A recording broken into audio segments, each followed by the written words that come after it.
Previously on Artzenu. Where I'm standing.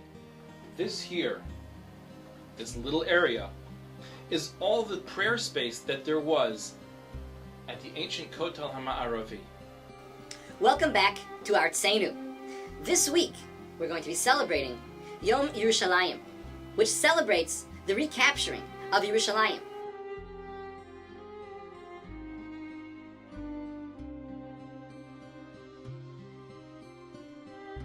Check out the history of the Six-Day War and the events leading up to these celebrations called Yom Yerushalayim.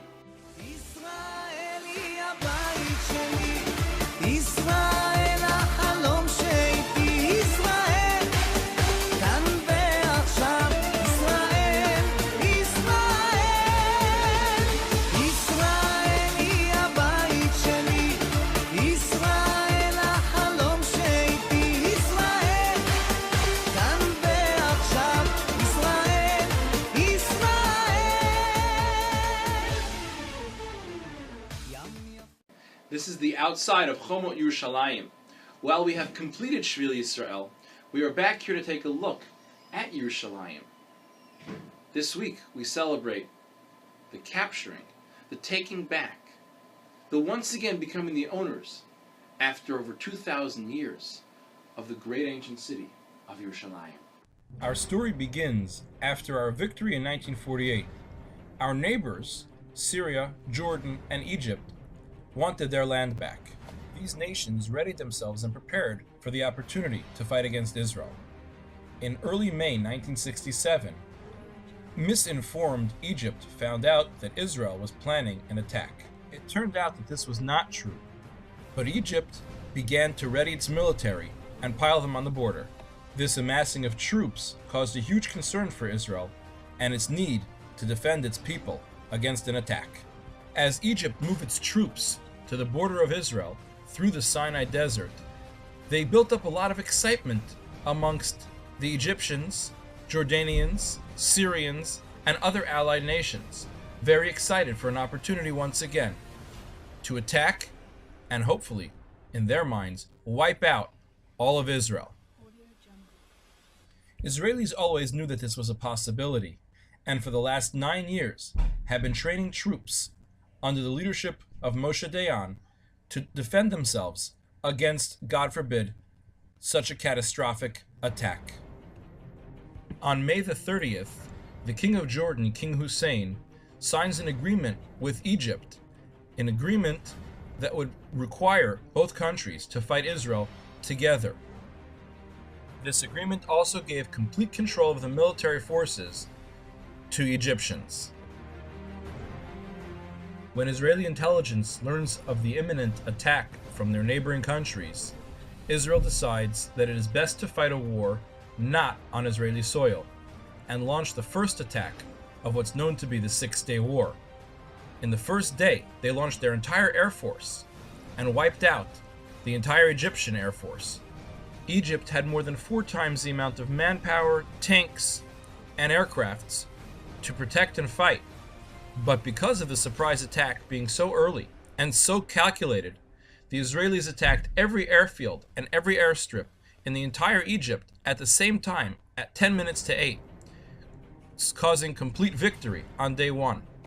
Not wanting to believe that they could lose, Egypt convinced itself, and even was dishonest in the radio announcements, saying that they had downed Israeli aircrafts, while in truth, their airfields were completely wiped out and there was no more Egyptian Air Force to speak of.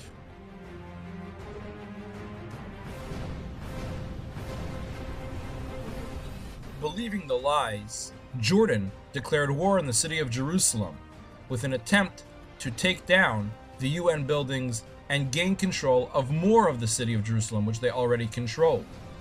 The Israelis pushed back and in a matter of a few hours were able to gain control over the UN building and head up to take control of the old city of Yerushalayim.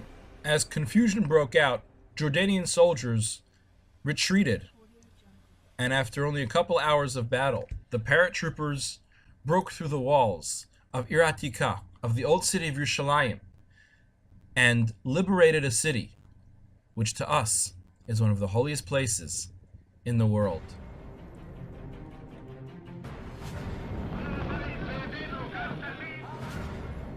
through a small opening that they found near the mosque on the Har HaBayit. The Chayalim pushed their way down and found themselves standing directly above the Kotel HaMa'aravi. Many people gathered together. All the Chayalim took a moment to say tefillah, of thanks and praise to Hashem. Even those who had never prayed before asked their friends for some help figuring out what to say and how to say it. Shema Yisrael, Hashem Elokeinu, Hashem Echad, many cried. And then the paratroopers made their way to the highest point above the Kotel, and with great pride hung the Israeli flag over the Kotel HaMa'aravi, which was once again, and for the first time in 2,000 years, under our control.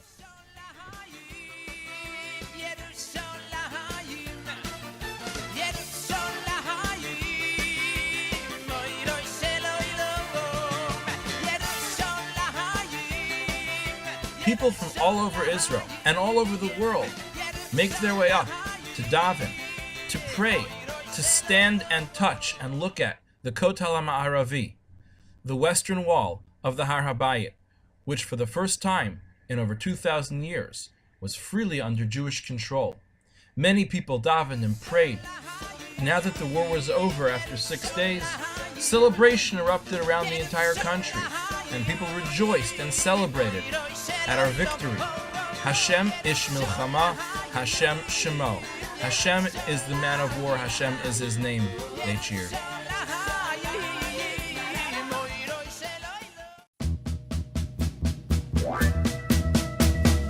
ארץ אהבתך